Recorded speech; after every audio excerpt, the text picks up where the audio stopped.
Tuloy-tuloy ang good vibes ngayong holiday season kasama na riyan ang kaliwat ka ng kainan. Pero paalala po hinay-hinay lalo tumataas daw ngayon ang mga kaso ng stroke, high blood pressure at iba pang sakit. May unang balita si Marisol Abdurrahman.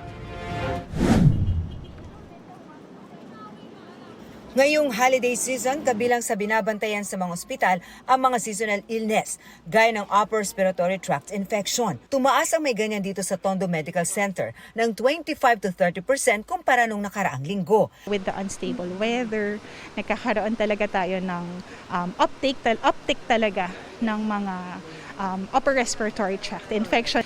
It's probably multifactorial like sa weather, also yung sa control na rin nila sa bahay, minsan nakakalimot ng gamot. Karamihan sa mga may ganyan ay mga may edad at mga bata.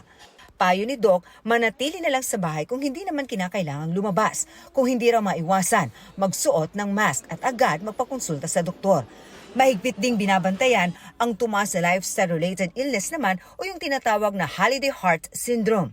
Tumaas po, alarmingly, yung mga case ng stroke and hypertension and its complications. We also had some patients po na nagkaroon ng atake sa puso, around 40%.